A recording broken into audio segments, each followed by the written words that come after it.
لذا برای اینکه دچار خطای محاسباتی نشوی بدان که در صورت اقدام برای حمله به ایران هم سرزمین اشغالی و هم تمام مراکز و پایگاه‌های نظامی و کشتی‌های آمریکا در منطقه هدف مشروع ما خواهند. Pangkalan udara Amerika Serikat di Timur Tengah diintai rudal Iran.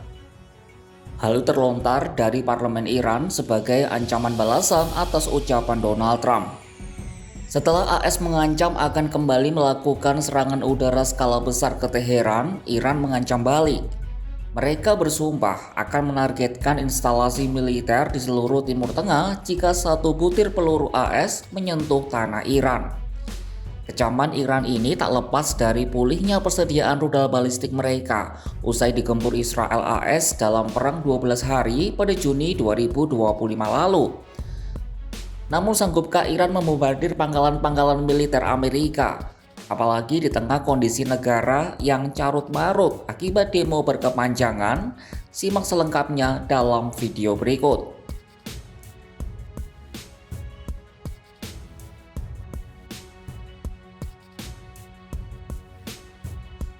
Pihak pemerintah Iran melayangkan ancaman terbuka kepada Amerika Serikat. Ketua Parlemen Iran Mohammad Bagher Ghalibaf menegaskan Teheran akan menyerang fasilitas militer AS jika Washington ikut campur dalam gelombang demonstrasi nasional yang kini melanda Iran. Ghalibaf menyatakan setiap serangan militer AS akan dibalas dengan gempuran ke pusat-pusat militer dan perkapalan Amerika, termasuk Israel yang oleh Iran disebut sebagai Palestina yang diduduki. Hal itu diungkap Ghalibaf dalam pidato di parlemen yang disiarkan televisi pemerintah pada Minggu 11 Januari 2026. هم به رئیس جمهور متوهم آمریکا دارم. مراقب باش مشاوره هایی که به تو برای حمله به ایران میدهند از جنس مشورت هایی نباشند که گفتی مشهد سقوط کرده است. لذا برای اینکه دچار خطای محاسباتی نشوی بدان که در صورت اقدام برای حمله به ایران هم سرزمین اشغالی و هم تمام مراکز و پایگاه‌های نظامی و کشتی‌های آمریکا در منطقه هدف مشروع ما خواهند. Ancaman itu tak lepas dari kekuatan rudal Iran yang dilaporkan mulai pulih usai perang 12 hari melawan Israel pada Juni lalu. Desember 2025, Iran disebut menggelar latihan rudal di sejumlah kota besar. Media pemerintah Iran melaporkan bahwa latihan rudal tersebut dilakukan di beberapa wilayah strategis, termasuk ibu kota Teheran, Isfahan, dan Masdad. Saluran Telegram milik lembaga penyiaran publik Iran serta kantor berita semi-resmi Noor News turut mempublikasikan sejumlah video yang diklaim memperlihatkan peluncuran rudal ke udara.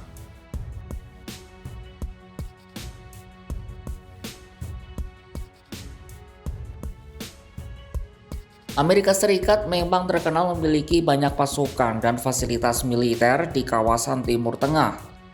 Total terdapat sekitar 40.000 hingga 50.000 personel militer AS yang tersebar di 19 pangkalan di berbagai negara di Timur Tengah. Dari jumlah tersebut, 8 diantaranya merupakan pangkalan tetap yang tersebar di negara-negara strategis seperti Bahrain, Mesir, Irak, Yordania, Kuwait, Qatar, Arab Saudi, dan Uni Emirat Arab. Pangkalan militer itu berfungsi sebagai pusat operasi, logistik, intelijen, serta proyeksi kekuatan militer AS. Dari sekian banyak fasilitas militer AS di Timur Tengah, ada 5 yang paling menonjol sebagai berikut. Pertama, Pangkalan Udara Al-Udeid di Qatar. Ini adalah pangkalan udara terbesar milik AS di kawasan tersebut dengan luas 24 hektar dan menampung sekitar 10.000 personel dan hampir 100 pesawat. Al-Udeid berfungsi sebagai markas utama Komando Pusat AS atau CENTCOM. Pangkalan inilah yang menjadi target serangan Iran pada Juni lalu, meskipun tidak menimbulkan kerusakan apapun karena berhasil dicegat. Yang kedua ada Naval Support Activity atau NSA di Bahrain. Ini adalah markas armada kelima Angkatan Laut AS yang menampung 9.000 personel. Pangkalan ini menjadi pusat pengamanan kapal perang dan pesawat tempur di kawasan Teluk. Ketiga adalah Camp Arif Jan di Kuwait. Tempat ini berfungsi sebagai pusat logistik dan komando utama Angkatan Darat AS sejak 1999. Keempat adalah Pangkalan Udara Al Dhafra di Uni Emirat Arab. Pangkalan ini menjadi pusat operasi udara strategis untuk misi pengintaian. Di sini ditempatkan pesawat tempur mutakhir seperti F-22 Raptor dan pesawat pengintai tanpa awak. Dan kelima, ada Pangkalan Udara Erbil di Irak. Pangkalan ini digunakan untuk mendukung operasi udara di Irak dan Suriah serta misi pendampingan pasukan lokal.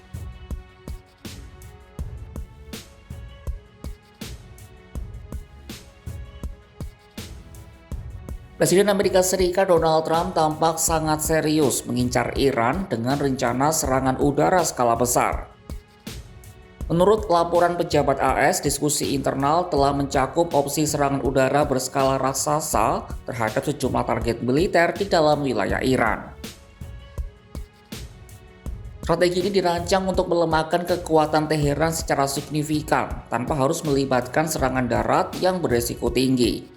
Trump sendiri menegaskan bahwa negaranya terus memantau perkembangan demonstrasi yang berlangsung di Iran. Hal itu disampaikan Trump di Gedung Putih pada hari Jumat 9 Januari 2026. Tak cuma memantau, Trump juga mengingatkan otoritas Iran agar tidak menggunakan kekerasan atau mencoba menghilangkan nyawa para demonstran. Ia mengancam akan melakukan serangan ke Iran jika negara tersebut melakukan kekerasan hingga menimbulkan korban jiwa. So Iran's in big trouble. It looks to me that the people are taking over certain cities that nobody thought were really possible just a few weeks ago. We're watching the situation very carefully. I've made the statement very strongly that if they start killing people like they have in the past, we will get involved. We'll be hitting them very hard where it hurts.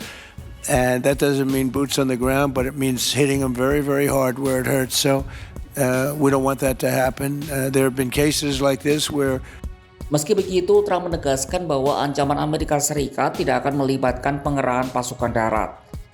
Namun, ia juga tidak menjelaskan secara rinci seperti apa tekanan atau serangan yang akan dilancarkan. Eskalasi di Timur Tengah kini berada pada titik kritis. Di satu sisi, Iran melalui parlemen dan militer meningkatkan produksi rudal mereka dan secara terbuka membidik pangkalan udara strategis AS seperti Al-Udeid dan Al-Dhafra sebagai target serangan pendahuluan. Di sisi lain, Presiden Donald Trump tengah menyiapkan skenario serangan udara terbesar untuk melumpuhkan infrastruktur militer Iran tanpa keterlibatan pasukan darat. Di tengah kemelut domestik Iran yang telah menelan 500 jiwa lebih, ancaman perang regional yang melibatkan pangkalan militer di berbagai negara Arab ini menjadi kenyataan yang membayangi stabilitas dunia. Saksikan kabar lainnya hanya di kanal YouTube Kompas.com.